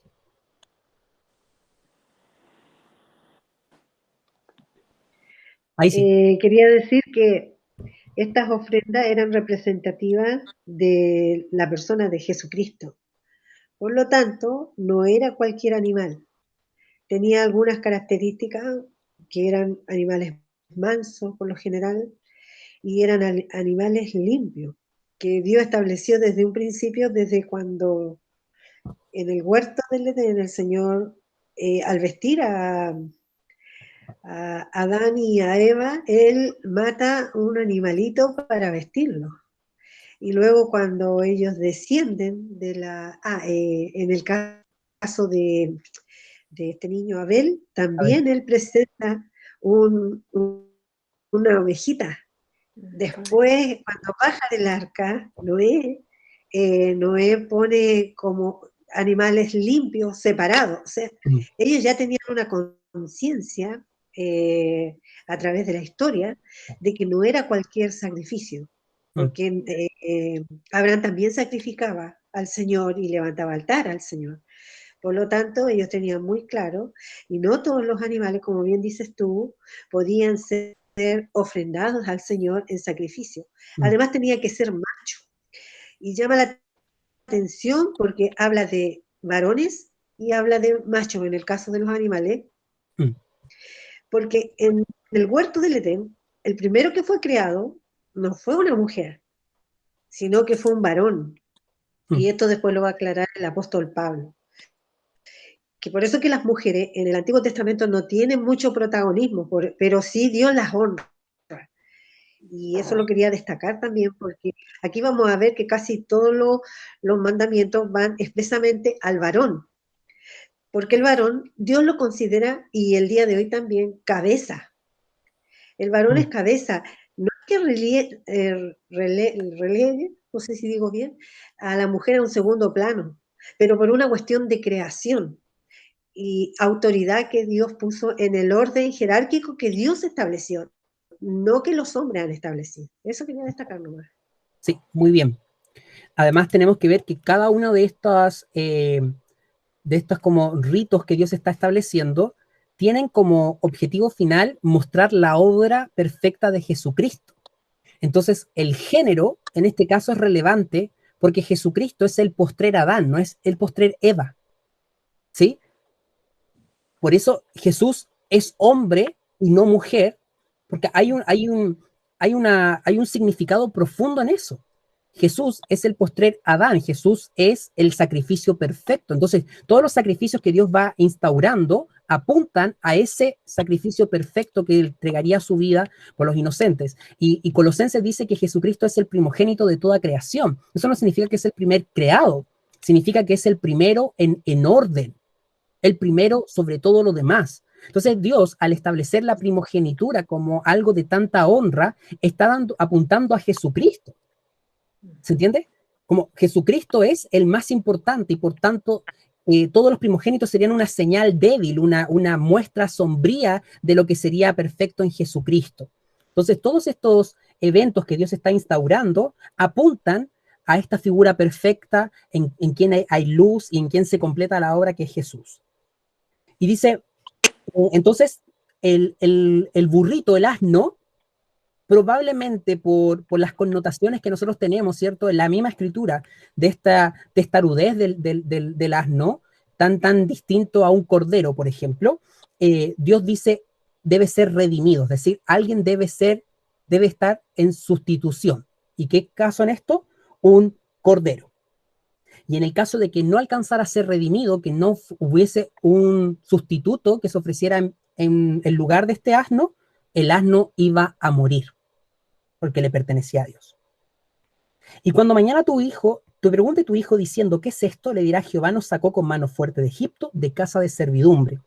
Y endureciéndose Faraón para no dejarnos ir, Jehová hizo morir en la tierra de Egipto a todo primogénito, desde el primogénito humano hasta el primogénito de la bestia. Y por esta causa yo sacrifico para Jehová todo primogénito macho y redimo al primogénito de mis hijos.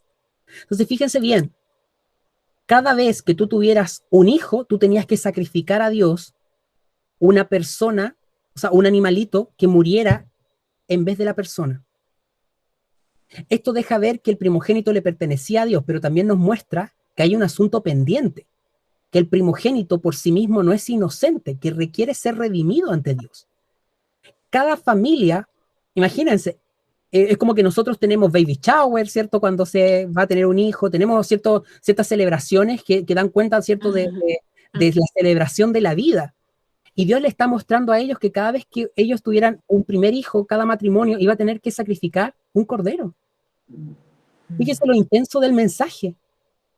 Es súper potente. O sea, nace un hijo y tenemos que redimirlo. Este hijo que está naciendo es de Jehová, porque Él a nosotros nos redimió en Egipto.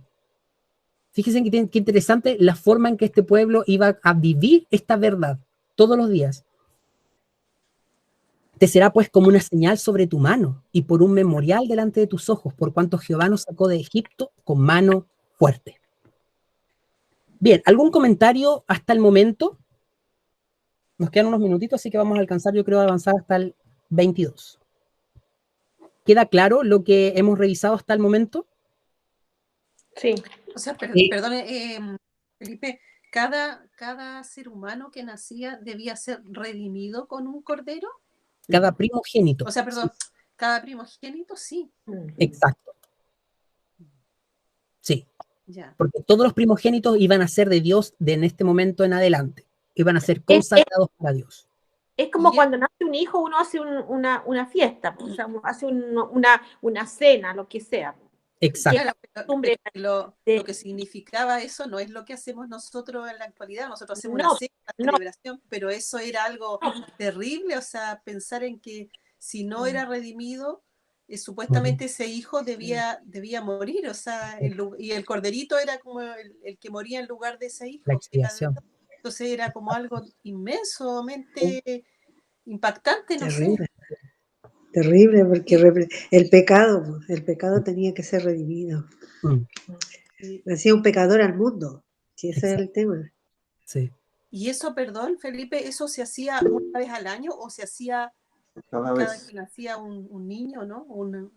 La Pascua se celebraba una vez al año, pero cada vez que naciera un primogénito tenía que hacerse este rito. Okay. Eso significa que una familia lo hacía una vez en la vida por el primogénito, porque la familia tiene un primogénito una vez, no hay más primogénito después de uno. Pero cada vez que nacía un animal primogénito, imagínense, o sea, tú tenías gatos, el primer gato que nacía, ¿me entiendes? Es como, llévenlo a todos los animales que ellos tenían vacas, el primer ternero que nacía era de Dios. Cada primogénito animal era de Dios. Y tenía que ser redimido. Pero, o sea, ¿eso significaba que tenía que morir? Tenía que morir, exacto. Sí. Ya. O ser redimido en este La caso, gra- ser, por ejemplo, como el caso del asno, Sí, no moría el asno, sino que moría un cabrito o un cordero en lugar del asno, ya. Ujú. como una ofrenda grata a Dios. Sí, Es la gravedad del pecado que Mm. sí. tenía que presentarse un sacrificio. O sea, nosotros no debemos de dejar esa perspectiva. Por eso Cristo murió, porque el pecado es grave y merece la muerte. Mm. Cuando presentaba un oferente, una ovejita, ponía las manos sobre la cabeza de esa oveja y confesaba sus pecados, y la oveja moría en lugar del oferente. Por eso que es súper importante tener claro esto, porque el pecado siempre, o sea, el pecado es terrible y no hay otro remedio más que la muerte. Por eso que Eso, el murió. pecado es irremediable. Esa es la figura que queda clara después de esto, que el pecado irremisiblemente tiene muerte. Entonces, cuando Dios dice en el Edén, de cierto morirás, lo está dejando patente a través de este rito. La muerte está adosada, podríamos decir, está adjuntada a la vida humana. La experiencia de la vida humana trae también consigo la muerte como consecuencia del pecado. Y Dios lo que está haciendo es demostrarle a este pueblo dimensionar de tal forma esta verdad que ellos nunca pudiesen concebir el nacimiento sin la redención, sin la sustitución, sin la compra, la obra de Dios, que es como nosotros deberíamos ver la vida. Nosotros deberíamos alcanzar a ver la vida de tal forma que cada vez que nosotros vemos nuestros problemas, nuestras dificultades, nuestras fallas, nuestros errores, los errores de otros, recordemos que por algo murió Cristo. Porque de repente uno se agobia con el pecado, con la maldad humana, pero eso debería llevarnos a Cristo y a la cruz y a mostrarnos por qué fue necesario que Cristo muriera. Si el pecado fuera algo a la ligera, Jesús no tendría que haber muerto. No era necesario, pero era tan necesario porque el pecado es irremediable. Y este pueblo lo iba a entender a través de sacrificios constantes. Imagínense, era una vida que estaba marcada por el sacrificio, por la sangre, por el derramamiento. Era muy fuerte. Franche, ¿tú tienes la mano levantadita? Sí, lo que pasa es que igual tu mami me lo respondió un poco, pero igual la aprovecho de preguntar, así como para quedar bien clara, o sea que también, aparte de este sacrificio del primogénito y en la Pascua, cuando pecaban, ¿cada vez sacrificaban un cordero? No, no cada vez que pecaban. Habían establecidos como, lo vamos a ver en detalle igual más como fiesta. Entre van comillas, o rituales. Van a haber rituales de sacrificio. Sí. Ya. Y el ritual de sacrificio también iba a ser una vez al año. Y traían y pedían perdón por los pecados una vez al año. Entonces ahí se sacrificaba. Sí. Ya no era cada rato, cada vez que pecaban. Porque eso ya sería como... No cada vez que pecaban, pero sí va a haber un tabernáculo que se va a llamar, que va a ser el lugar donde Dios va a estar morando visiblemente para el pueblo. Y allí, en la mañana y en la tarde, se van a sacrificar todos los días. Ya. El sacrificio continuo. El sacrificio continuo. Horror. Era así.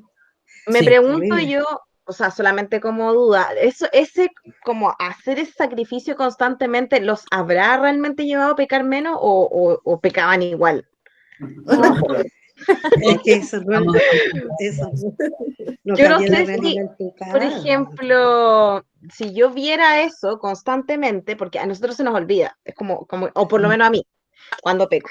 Pero bueno, en fin, la cosa es que me pregunto si es que yo lo viera, tendría como más temor o estaría más consciente de no pecar tanto, no sé, es heavy igual.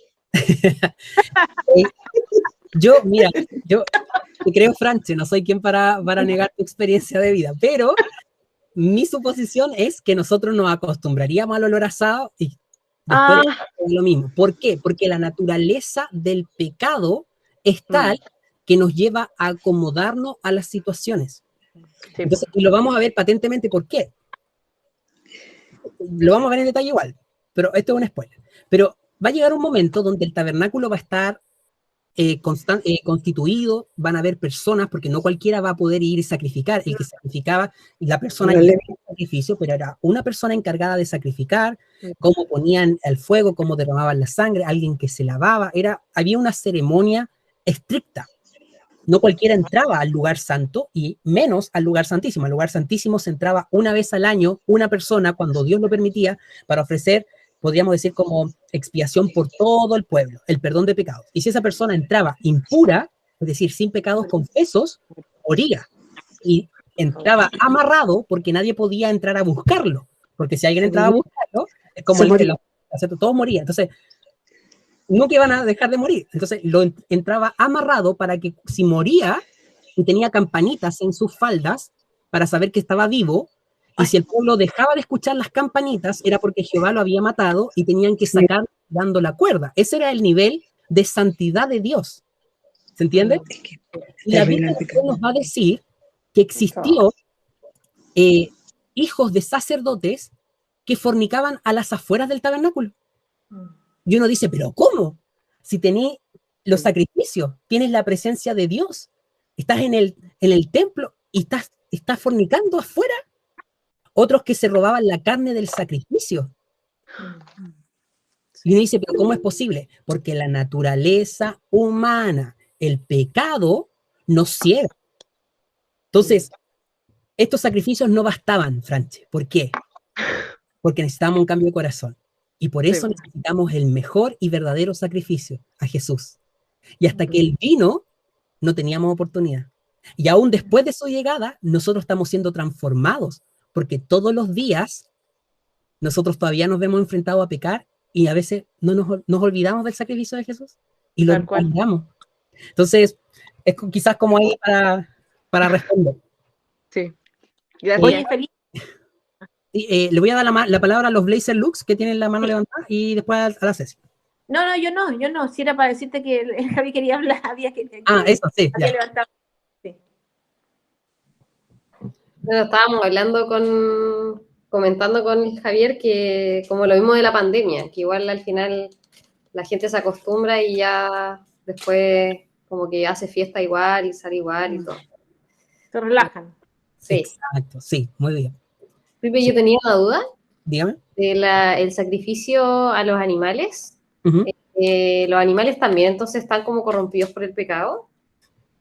La palabra de Dios en Romanos dice que la naturaleza gime como por ser liberada del pecado. Entonces, no es que los animales pequen o las plantas pequen, ¿cierto? Pero sí sufren las consecuencias del pecado, porque como el ser humano fue establecido como autoridad sobre la naturaleza, al pecar, todo lo que el ser humano hizo y todo su dominio, podríamos decir su poder, pasa a ser corrompido por el pecado y por causa de eso la naturaleza sufre. Pero en ese sentido, porque yo entiendo la lógica que se plantea de que cuando nace un hijo, por ejemplo, se sacrifica un cordero, como decía tu mamá, nace un pecador, entonces se sacrifica un animal como para un poco redimir como el nacimiento o esa naturaleza pecaminosa del ser humano. Pero, por ejemplo, si nace un gato, ¿por qué sacrificar el primogénito del gato, que el gato no tiene como que ver con ese pecado, por decirlo así? Porque le pertenece a Dios. La respuesta que Dios da para eso, de consagrarse todo primogénito, fíjese, como de los animales, en el versículo 2 dice que es suyo. Entonces, lo que Dios está reclamando es propiedad. No es solamente... ¿Sí? ¿Cómo? Es como hacer un sacrificio a Dios. Porque le pertenece a Dios. Ya. Es de Él. Esa es la explicación entonces, sí. Por pertenencia, no porque... No por el pecado. Felipe, los animales son inocentes. El primogénito de las personas le pertenece a Dios, pero no lo vamos a sacrificar, sino que sacrificamos un animal en su lugar. Pero de los animales debía morir el primogénito. Exacto, sí. Ya. Moría. Me cuesta como asimilar esa parte, no sé por qué. Tú que eres tan gatuna. Sobre todo con los gatos, tía. Sí, Te pillamos mal. Qué terrible. Felipe, Dígame. Felipe, Sí, dígame. voy a hablar por Claudio porque a los 12 nos acabó la batería al mismo tiempo. Así que Claudio quedó desconectado y estamos aquí. ¿Tú preguntabas, Claudio? Las cosechas también, pues la primera cosecha también era para Dios. Pero, ¿se escucha o no? Sí. Tú, mamá. Sí, las primeras cosechas, pregunta Claudio, también dicen en la Biblia que eran para el Señor. Habían, sí, hay como, se llama esto como apartado de las primicias, se llama. Las primicias, los primeros La fiesta de las primicias, sí. Era como las primeras cosechas, parte de los primeros frutos.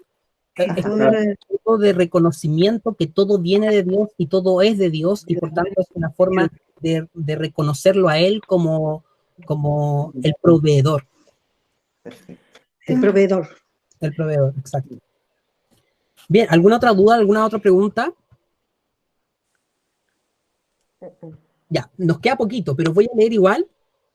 Voy a leer igual los capítulos del versículo 17 al 22 porque es muy chiquitito y nos muestra algo que va a dejar introducido lo de las próximas semanas.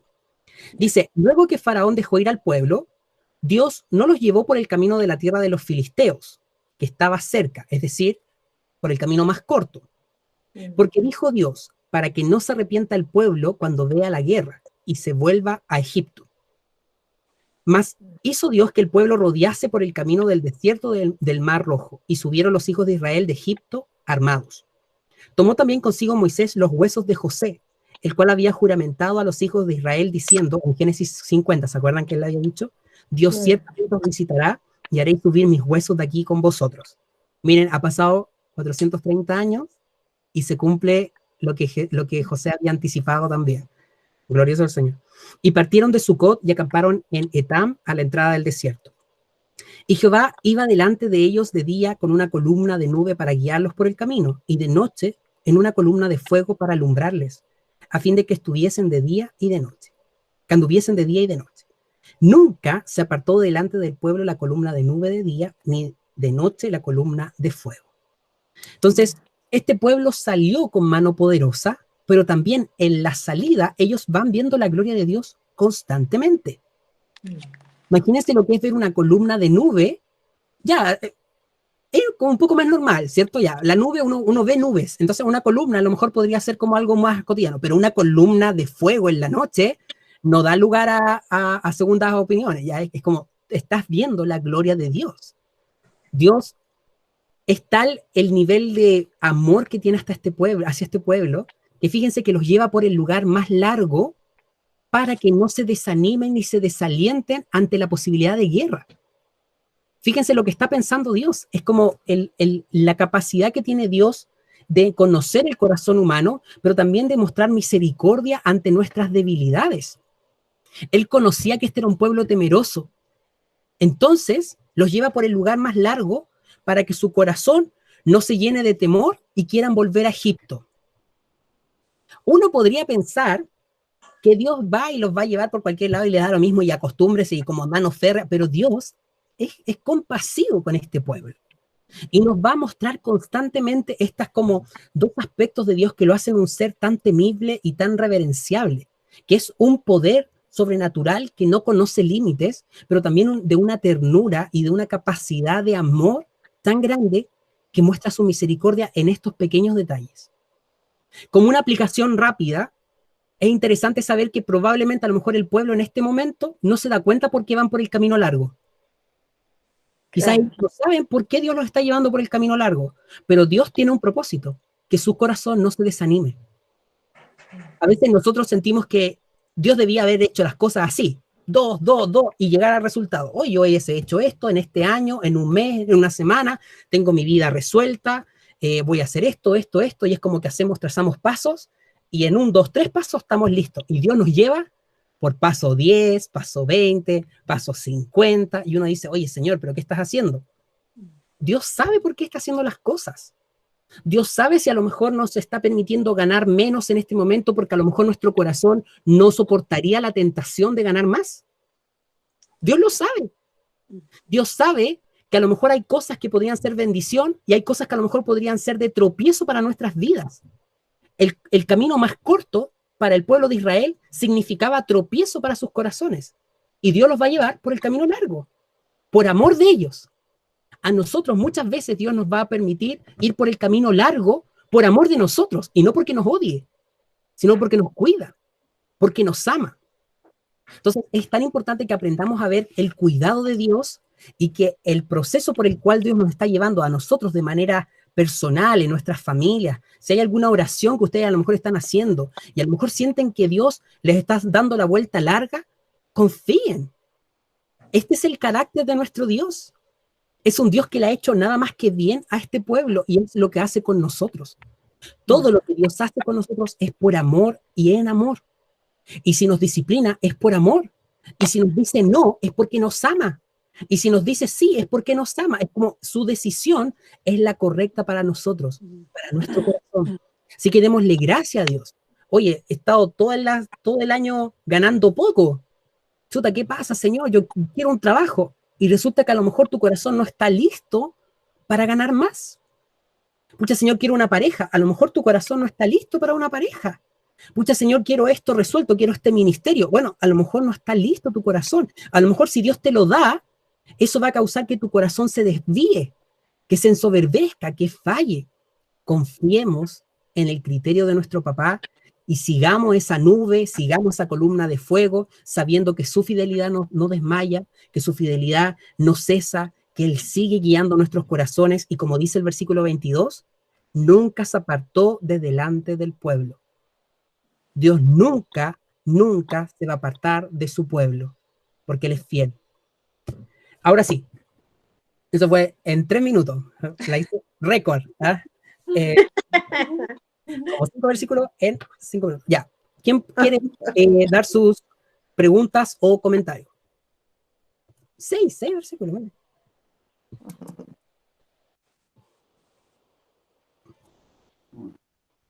Silencio. Uy, sí, no sé qué pasa ahora, que ahora no hay muchas ganas de comentar. Lo que pasa es que, Felipe, quedamos anonadados de nuevo. Faltaba ese comentario, estimada Ceci.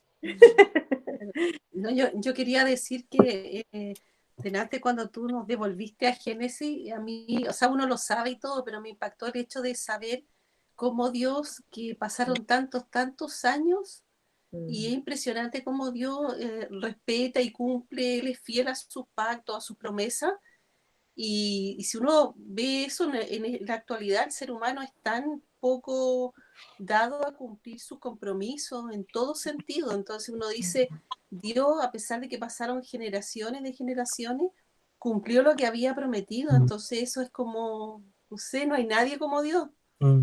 Es impresionante. Eres el único que hable. Sí. Amén. Sí. ¿Qué más? ¿Qué desean destacar? El tiempo que se da a la iglesia sigue siendo el mismo concepto de... Escucha, Claudia tiene una pregunta. ¿Escucha, sí? Sí. Ya más fuerte más, Claudia. Actualmente siempre existe una gran polémica por el diezmo que siempre se pide que para uno dé a la iglesia. De alguna manera ese diezmo representa lo primero que tú ganas de, entre comillas, tu sueldo, de tu trabajo, y en el fondo está diciendo, no es tu trabajo, no es tu sueldo, también es de Dios. Sí, pues. Conceptualmente sería lo mismo que lo que era antes matar al gatito, como digamos, y todos los... Se van a comentar. Ni siquiera se veían gato en esa época. Yo dije gato porque es lo que Oye, la Marcela se muere, viejo. Se le ama un gato. Próximo capítulo, la tía todavía no va a estar. La tía renuncia.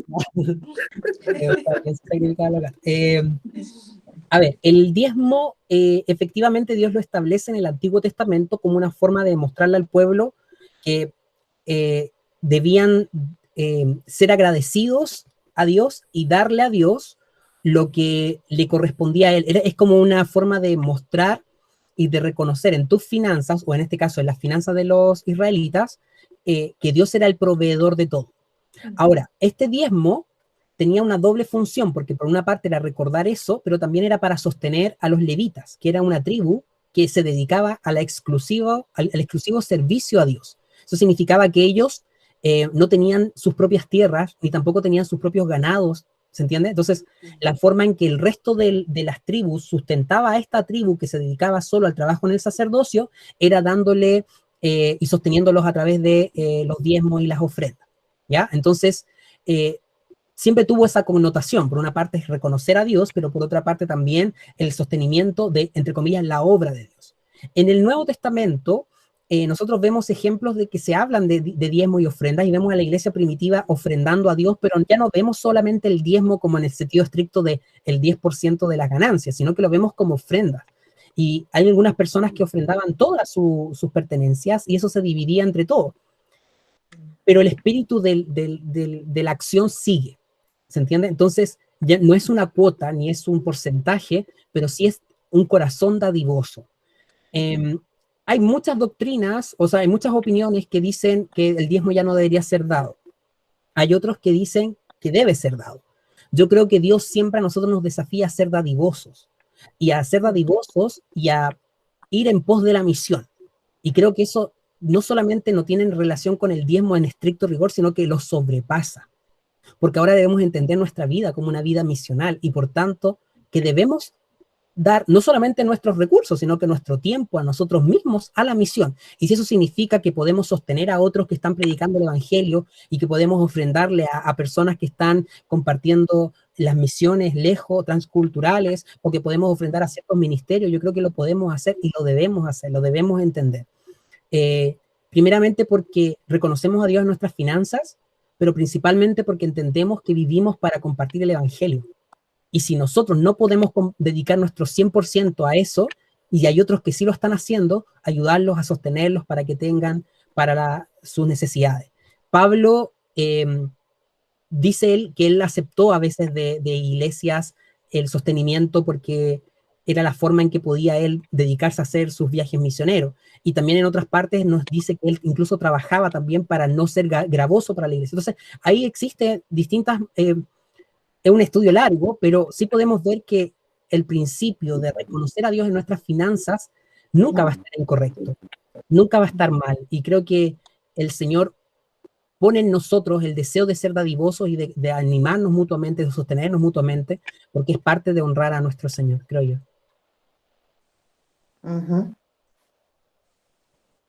Esa es como la respuesta. Ahora sí, quizá en algún otro momento podemos hacer un tema más profundo sobre eso. Sí, el diezmo es un tema que da para largo, porque personalmente yo lo escucho y escucho tu explicación y tu fundamento, y me parece muy como lo pide el Señor para con nosotros.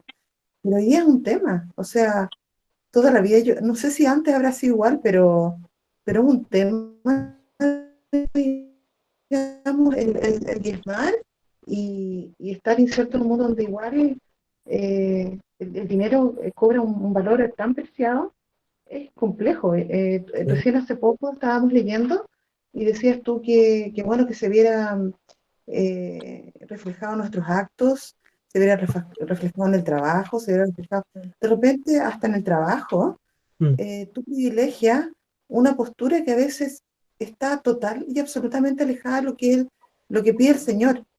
Exacto. Contigo, y tú por no perder un trabajo te alineas a una forma que no es la que honra al Señor. Por no perder el trabajo y por no llevar dinero a la casa, y es un tema porque tú debes tener una identidad que debe ser aquí, la que era aquí, exactamente igual.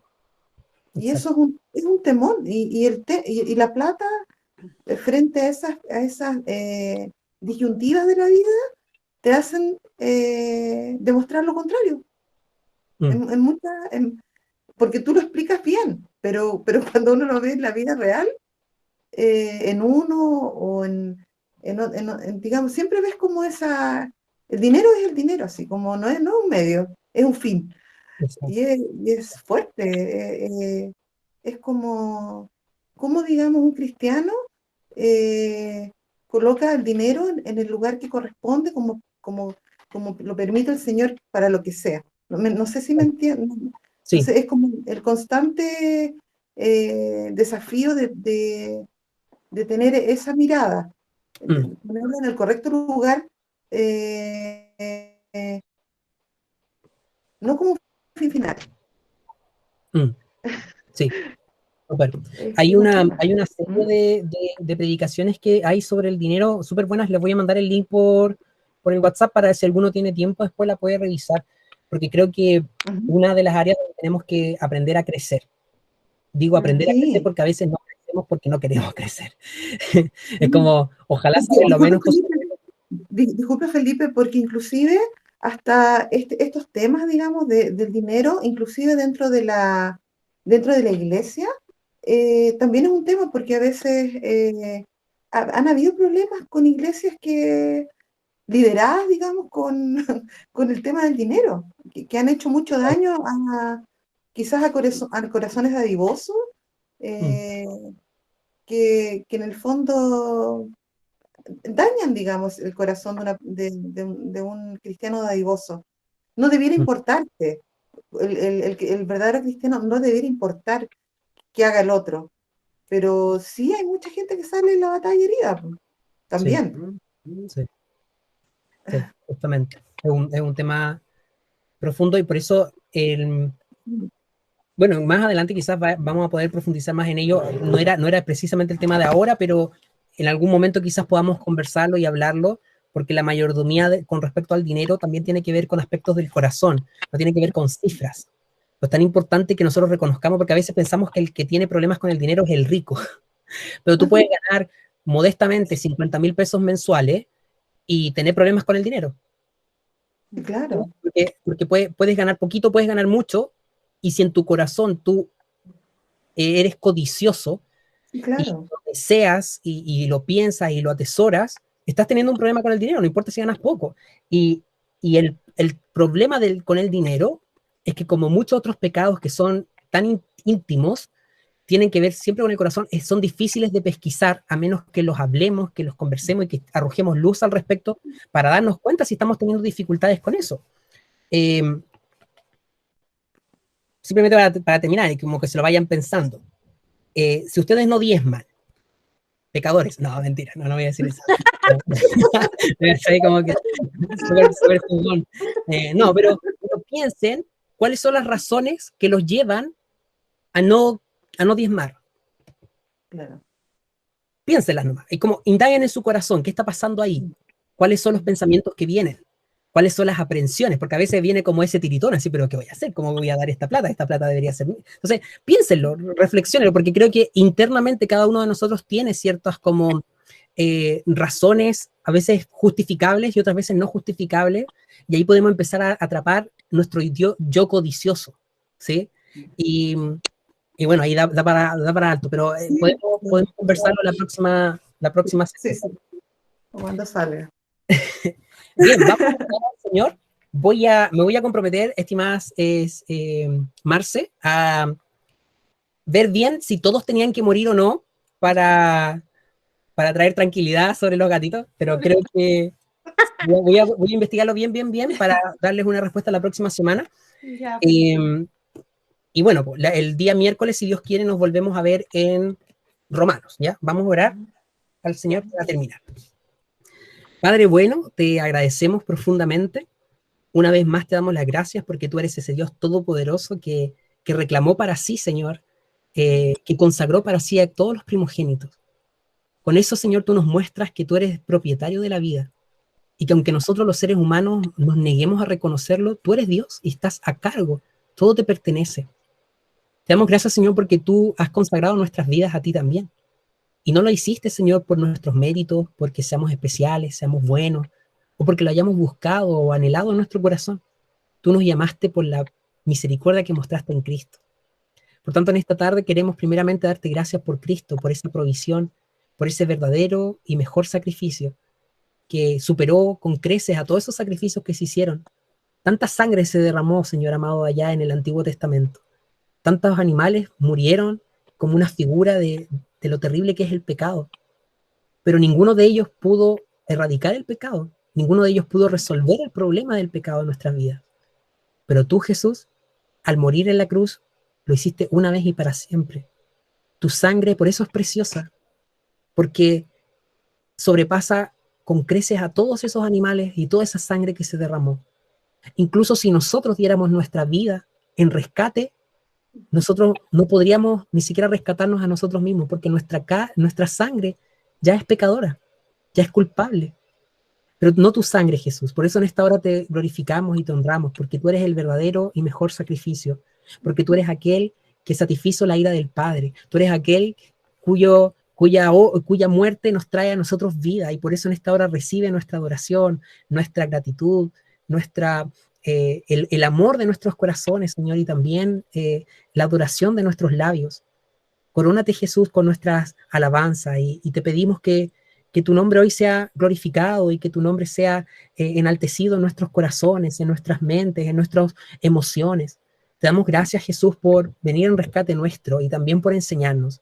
Y también te damos gracias a ti, Espíritu Santo, que nos guías a toda verdad. Gracias por tu palabra que nos anima, que nos desafía. Y también gracias te damos porque al leer estas palabras que sucedieron hace tanto tiempo atrás, tú entusiasmas nuestros corazones y nos muestras lo que significa vivir de tu mano. Gracias te damos por la obra que hiciste con Israel y gracias por la nuestra. Y gracias porque como a Israel tú le dijiste que los meterías en la tierra, tú también a nosotros nos has prometido que nos llevarás a la vida eterna, que somos ovejas de tu mano, que nadie nos arrebata de ahí. Y yo te pido, Señor, que esta semana que se aproxima, cada uno de nosotros la viva con esa conciencia de que nadie ni nada nos podrá arrebatar de tu mano, de que estamos seguros en ti, de que nuestro final es certero, que nosotros, pase lo que pase esta semana, Señor, si alguno de nosotros se llega a contagiar del virus, si alguno de nosotros tiene algún problema en el trabajo, si alguno de nosotros, Señor, llega a tener dificultades emocionales, lo que sea que pase con nuestro cuerpo, con nuestras mentes, sabemos que nuestras almas están seguras en ti, y por eso te damos las gracias, Jesús, porque nuestra esperanza no nos avergüenza, tú eres nuestra esperanza. Yo te pido que podamos vivir nuestra semana con esa conciencia, Señor, y con nuestro corazón abierto en gratitud a ti. Te lo pedimos en el nombre de Jesús. Amén. Amén, Señor. Amén. Amén. Gracias. Bien, my friends, un abrazo.